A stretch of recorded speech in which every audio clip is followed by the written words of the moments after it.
Yeah. Yeah, take it from the top. If you could just introduce yourself again. Sure. I'm Rick Farina from Stamford, Connecticut, a good friend of Richard Flaherty's from back in the 50s and early 60s. We were best buddies back in those days. We lived on the same street, a couple of blocks apart, a couple of houses apart, I should say, excuse me.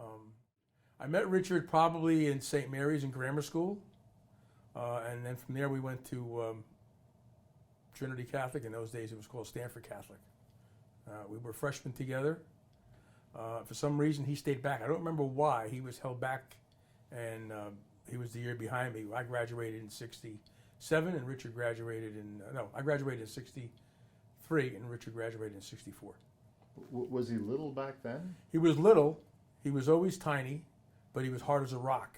And in those days you didn't lift weights. Nobody did that stuff. So, but he was always hard as a rock. We didn't jog. We didn't do anything. I mean, I played Little League ball. Richard didn't play sports. Right, but you remember him doing some sort of martial arts? He did it towards the end. Probably, let me see. I'm going to say probably freshman, sophomore year in high school. He took up karate, and he would hit cinder blocks with his hand to get calluses. And I remember he had big calluses on the bottom of his palms. And I don't know where it went from there. I don't know where he had a black belt or not. Maybe he did. I don't know. Yeah. If you don't mind me just going all the way to the end, how did you hear about him getting killed? Was it me who called you? No, somebody sent me an article from the local newspaper in Florida. I think my cousin sent it to me, and I followed the story through, and I called Angela Corella from the Advocate and said, Angela, I emailed her really, and I said, Angela, this is something you should look into, and then she took the ball and ran with it. But no, someone just sent me an article from Florida. Before hearing about him getting killed, when was the last time you spoke to him? I spoke to him when he was here at Polici's he came out of the Army, and it may have been between stints. I think he came out, hung out for a while, and then he rejoined, I think. But his brother, Walter Flaherty, was my attorney for 30 years. He's older than me, but they had a little get-together at Polici's, and everybody from the old neighborhood showed up, and we all said hello, and that was the last time I saw him. And I was right around getting married, so I was around 68, I'm going to guess. Do you remember any details from that night? No. Do you remember everyone? Just remember that picture that you have with his father and Timmy and Walter. His name is Walter. We called him Timmy. Right. Just that picture, I remember that, so I knew that was from Polici's. Right, and you don't remember if you talked to Richard and you asked him what happened in the war No. or anything, nothing like that? I don't think Richard would even tell you. Right. Most right. of those guys don't tell. Yeah. But don't forget, it was Vietnam, so people weren't really, talking about Vietnam in those days. Even though we had a party for him, there was nobody talking. Do you remember who else was at that party? Nope. My wife was, and I don't remember if it was my wife then or just my fiance, but Right. I don't know where it was. Right, but from your memory, it was a good time. Everyone. Yeah, it was a good time because you haven't seen Richie in years, stuff like that. I have other people like that I knew before the war. They went into the war, and you don't see them anymore because there's no way of tracking these people anymore. There's no texting. There's no social media, so you lose track of these people fast. And in Vietnam, you did. You don't know if they're alive, dead. You don't know anything. But all I got from Richard was what his brother would every now and then say to me when I saw him. How's Richard? He's okay. He's down in Florida. Or how's Richard? And he would tell me how he would. When he was in Vietnam, true or I don't know if it's true, but he would jump out of the plane first because he was a ranger, an airborne ranger, and he would jump out of the plane first. They'd watch to see where he went, and then they'd circle around and jump the rest of the company after him because the wind would take him, and they didn't know where he would go. But those are stories I got from his brother, and then that stopped too after a while. Did he tell you about Richard winning all those awards and being Nope. in the war? All that came. I knew the medals he had at the Polici's. They had them out there, a few of them, but I never knew the four Purple Hearts, or 5 Purple Hearts. I mean, nobody knew all that. All this just came out in the last year. What about the fact that your tiny 4'9" friend was a captain in the Green Berets? Well, I knew he was doing it. I knew he was doing it, and he fought like hell. His uncle was a lawyer in town and helped pull a few strings to get him in because in those days they kept turning him down constantly. And I knew he was in. I knew he was the captain because the funny thing is at the Polici's get together, he had his officer's uniform on, and the black stripe down the side of his pants was almost the width of his pants. He's supposed to be a stripe, but his looked like it was the whole side of his pants. But so I knew he was a captain, yeah. But I didn't know all the stuff. You didn't know what was going on, and the more you dug into Richard, the more it gets a little bizarre. Yeah. And I don't think I knew he was living on the streets. That I don't think I knew. How weird is it to think about him sleeping under a tree? It's very weird. I never saw any of that growing up. You know, and we played, you know, Cowboys and Indians. We played Army. We would do all the stuff that we saw on TV. In high school, we went our separate ways because I went to college and he went to the military. How was he as a student? Did he get in trouble? Did he pay attention? Was he quiet? He was probably, we were all like the same. Like, what are we doing here? You know, you didn't know what you were doing in school. I don't think he was a good student, and I don't think I was a good student. No, we just got by. You know, we just got by. So it was just. Don't forget, we were the youngest kids in our class. Our birthdays are a week apart, so we were the babies. And I always said maybe I should have stayed back too. Would have been the cool guy in the next grade. Yeah. But you know, I just squeaked by. I'm sure we all squeaked by in those days. I would have never thought I would have to stick up for him because I think he would do it himself. You didn't want to mess with, you know, he was not a vicious guy, but I don't think you wanted to mess with him because he was like a brick. You know, he was real, and he was a tough little guy, but he wasn't not aggressive. So now you hear some of the stories coming back from Vietnam, you're like, God, this is the same guy I used to play around with. Yeah, we interviewed the guys he was in Vietnam with, and Richard was as real as you can get. I mean, he was a tunnel rat. Pulling the he actually, see, that's the thing is, he did tell people he was a tunnel rat, but he told me he wasn't. He said, Dave, I was an officer. I was a lieutenant when I went there, and then I became eventually a captain. I ordered people into the tunnels. Get dirty? Right, That's not the story I heard. What did you hear? No, I just heard he was a tunnel rat. They would send him in because nobody else could fit in some of these places. He was basically the size of the Viet Cong. Which makes sense, and then... Which makes sense, but if he's telling you that he should know the truth... You know what, I mean, how do you get 5 Purple Hearts? Or what was he at, 4 or 5? How do you get 4 Purple Hearts? Well, you're not standing out in the middle of the woods because no one's going to see you. You're only 4'9". Yeah. So who knows? I mean, that's what I heard. Yeah, Walter felt that the war really changed, and Walter's I'm sure it did. That really changed Richard and kind of warped him. And I'm sure it did. And the other thing I'll share with you is, like, from just knowing him, the biggest impression I get is Richard became homeless when they had a reduction of force in the military. And I think the military really was his home. And once they had a reduction of force, even though he went back as a reservist, it was never the same. He wanted to be a career military guy, so I think he just lost his way, really, when he couldn't be in the military anymore. Could be. And I mean, just picture... Because he had nothing else. Well, what else did he have? Yeah. And plus, once he was an officer, he wasn't 4'9" anymore. Yeah, exactly. Not that no one ever said he abused his power. Yeah. He was like, everybody in Vietnam said Richard was maybe not loved, but he was super respected. There was nothing he would never ask a man to do that he wouldn't do himself. But he kind of lost his way when he got back, and you know, it was kind of a sad thing. But I think he lived his life on his terms. Yeah, it was very scary. Like I said, Walter never talked about him. Just I'm going to throw you a curve, not that you would know, but I found the passport in Richard's storage unit.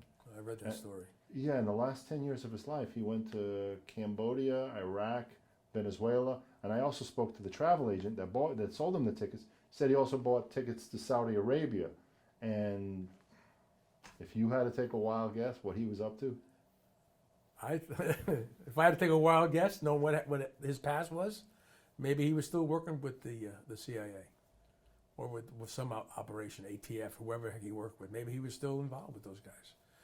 I don't know. The more you look into this story, the weirder it gets. Now, people I bring it up to and say, read this story about a friend of mine. It's like, whoa, what happened here? It just keeps going and going and going. Like, what the hell's happening here? You know, why is everybody quiet? You get so far with the story and everything kind of fades away. So it's like, it's probably something really, there's got to be something here. Because why would he go? He wasn't a traveling person, I guarantee you that. So he was doing it for a reason. Yeah, everybody has a different speculation. The ATF guy said either he was working for somebody or he went to the dark side. His cousin Donna said that he told her he has enemies that he has to confront, and there's people that owe him money, and needs to get his debts paid. It's really like you just said.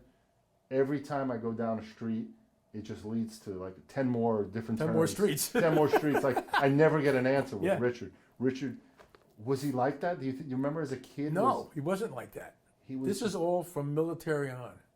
He wasn't a complicated kid. Not at all. Since he was your friend, you grew up with him, you really cared about him as a person. How do you feel about the state attorney's office not pressing charges against the woman who ran him over and her? Well, I was a little taken back by all of that. The whole thing was suspicious. It took a long time to even get her, get her name out. I even emailed the fellow that wrote the article from one of the newspapers down here saying, "Who hit this guy? What's going on with the investigation?" They didn't find anybody. They said they had enough evidence from the car, because it was a couple of weeks before they said, "Oh yeah, we found the person turned themselves in." And then I thought I read that because she was an employee of the police department, she kind of got off the hook. And I'm like, wow, that kind of goes with everything else in Richard's life lately. Everything has a little smell to it, So you don't know what happens. Maybe they figured this is just a homeless guy. Don't worry about it. We'll get you off the hook, and everybody will look the other way. No one's going to worry about it. But there's a few of us like you and I that I don't want to let the story die yet. I didn't even know he was homeless. If I knew he was homeless, I would go down there and at least talk to him. Because I used to go play golf right there. So I'd be down there every now and then. Yeah, just when he first told me, who he was, after knowing him for 15 years, and I asked him, hey, can I do a documentary on your life? You're the smallest military guy, and now you're a homeless vet, and this is wrong. Why isn't the VA? And he agreed and everything. So we did talk about, what if we have to go back to your hometown of Stanford? Because I didn't know. He said he's from Stanford, but I didn't know if anyone still lived, if he had a friend. I didn't know anything about. So he said, yeah, I'll go to Stanford. And I just was always wondering if he would be ashamed that he was a captain in the Green Berets, a Silver Star winner, and he lives under a tree. I didn't. No, I don't. Knowing Richard the way I did, I don't think that he would be ashamed of that. I think he would say, "That's just what I want to do." I did my stint. I was a captain. I was one of the best, and I don't want to talk about it. Nobody talked about it, especially Vietnam. None of the guys talked about what they did. A lot of friends I have that went to Vietnam. They don't tell you anything because you were like an outcast when you came back. And I don't think Richard would have any shame coming back and saying, hey, you know what? I was in Vietnam. I did my thing. I did it well. And I live under a tree in Florida. Who cares? I don't think that would bother him at all. Not that Richard I would know. So.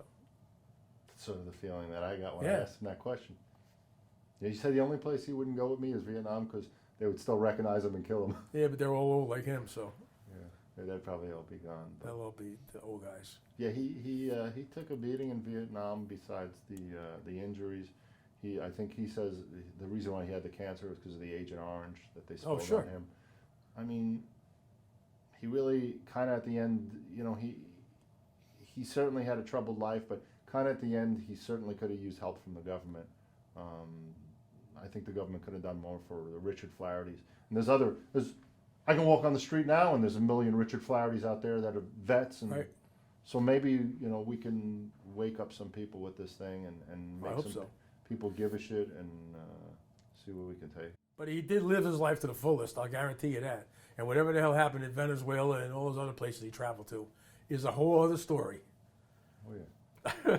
Oh yeah. That's another story, and hopefully we can find out what it was. That's part 2 of the documentary, Richard in Venezuela. But he certainly lived life on his own terms, and tough motherfucker. Yeah. To the end, tough motherfucker. Yeah, he was. Yeah, to the end. He was a hard dude, man. And I take it as a privilege. As people like, oh, you're doing all this stuff for him. I took it as a privilege that I got the chance to meet him and know him and learn about him. I don't look at it as I'm doing him a favor. I looked at he did me a favor, giving me his time. Like we'd go for lunch at a sandwich shop. We'd sit down, and I felt honored. I don't give a shit if he's driving a Rolls Royce. Yeah, exactly. He lives under a tree. Look what the guy's done with his life. It's got to stand for something. So. Well, here he is in '64 yearbook, and he's got college bound. It's got nothing to do with the military here. And Here, he wrote something for you? What did he No, write? here he wrote over here. He wrote to my little friend Richard Flaherty, and that's him. He had that big mop of hair. But see, his nose wasn't that big then. It kind of started growing here, and then he's over here with.